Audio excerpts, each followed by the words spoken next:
And through the drifts the snowy cliffs did send a dismal sheen, nor shapes of men nor beasts we ken, the ice was all between.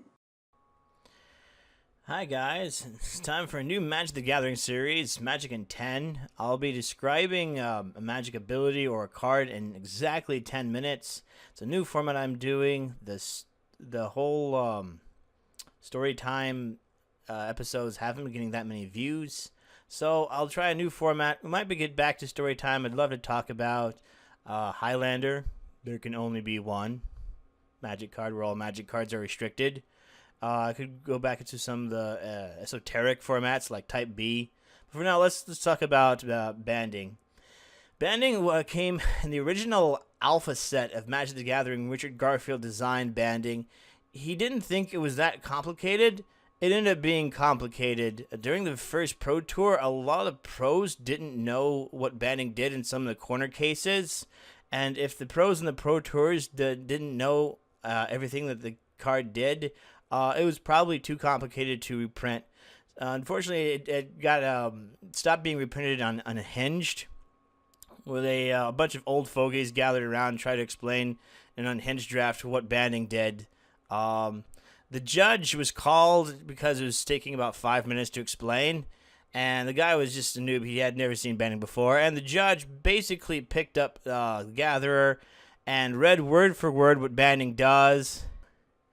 Banding is something that is two keyword abilities, really. It's first is banding. There's Benelish Hero from Revised, the first set I played. And there's also bands with other. And bands with other is not the same as banding. Exactly, they're very two close abilities. Banding is an ability where before you attack, you declare your attack phase. And then your opponent has a chance to, say, tap an Icy Manipulator, tap one of your creatures down. And when all that mess is done with, then after you declare your attack phase, you declare a band.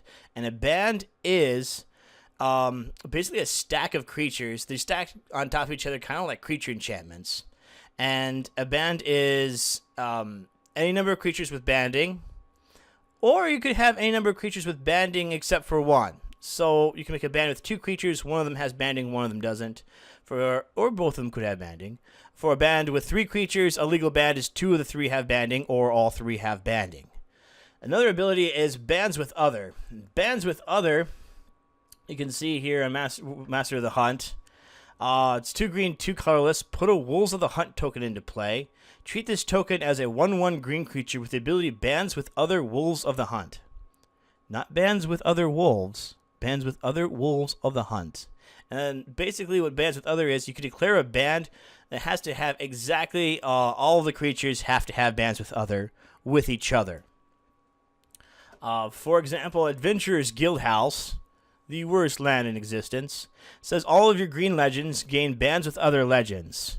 So what if you had Savitri Skarzam, which is a 6/4 vanilla creature, which is blue, black, 5. It's a 6/4, it's a crawl worm for 1 mana more. If you say I have a green legend and I have Adventurer's Guildhouse out, does it band with Savitri Skarzam? No, because Savitri Skarzam, even though she's a legend, doesn't have bands with other. Your band must contain only creatures with bands with other in order to form a band with each other. So it's a pretty weak ability. It's mentioned in a couple of cards. Here's Teleria. Remove the banding or bands with other ability from target creature until end of turn.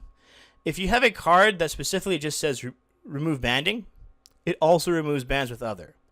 If you have a card that says removes bands with other, for example, Shulkin Brownie, tap, remove the bands with other ability from target creature until end of turn, it doesn't remove banding. No, it's I'll say that again. If a card you have removes banding, it also removes bands with other. If a card removes bands with other, it does not remove banding. Yeah, so this is getting kind of complicated. Let's talk about some of the cases of how banding works. Basically, it's a totem armor, just like Hyena Umbra here. If an enchanted creature would be destroyed, instead remove all damage from it and destroy this aura. That's basically what Richard Garfield was getting at. So if you had like a little Banlish Hero, which is a 1/1 banding, you could ban it with a 6/6 creature. It's an attacking ability, it's a blocking ability, and basically it would be like a totem armor where if your opponent blocks with a 10/10 creature, the Bandless Hero would die, the 6/6 would live. If you do it the other way, instead of attacking, you block with a Bandless Hero and a 6/6 creature, and your opponent has a 10/10, just the Bandless Hero dies. Isn't that great? It's basically only one creature in the pile dies, is how banding works. But it gets to be a little bit more complicated than that, because now we have to go into corner cases. So to review, banding has 2 abilities. Attacking player's band gets to choose how damage is retaliated among attacking creatures instead of the defending player. 1. 2. Banding blockers get to choose how much damage is divided among blocking creatures instead of the attacking player. So it gives you total control over the combat. Unless an attacking bander is blocked by a blocking band, then it's kind of just like normal combat. Really, no one player gets to have complete control over how damage is dealt. Okay, let's go over the corner cases. So if a banding and trample band together, attackers attack with Bandless Hero and a War Mammoth. Okay.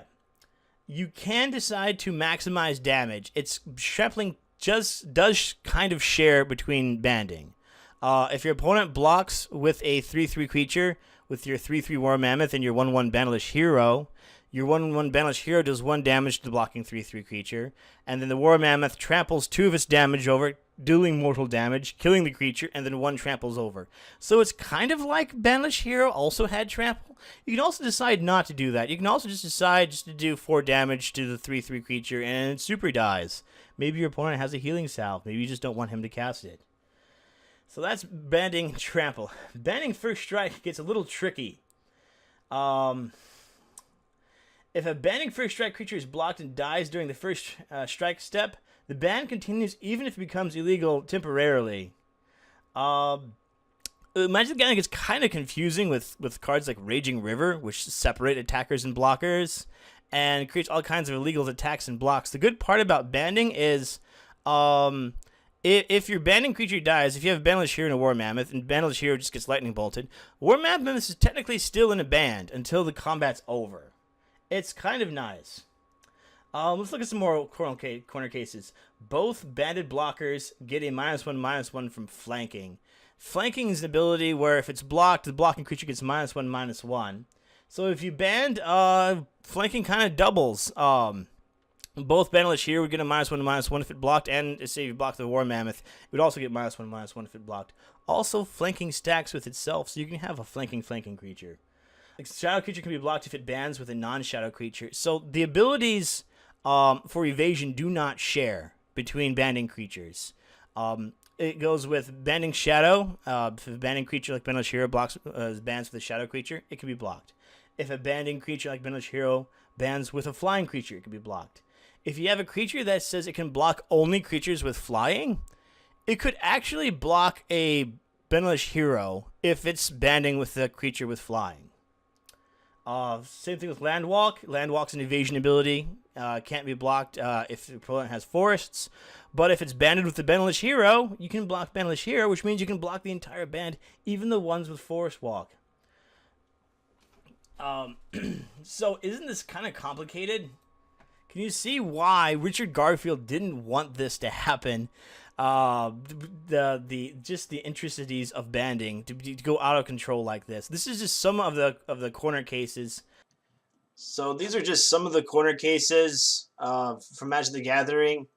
It gets more complex than this. Like, what if I have an attacking band? One of them has trample, one of them has first strike, and my opponent blocks, and one of those creatures has first strike. You just have to call a judge just way too often. Yeah, that's it for the video. Do you have any questions? Post something in the comment if you do. Thanks for watching.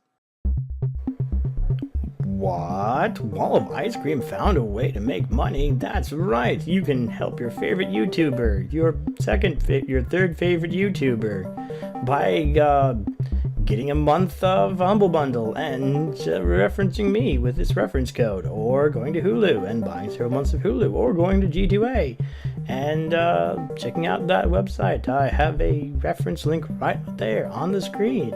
So just go, and I can get a couple of bucks, and it pays for these cool things I have, like a Yeti microphone that I can't really afford. So go for it. Help your third favorite streamer.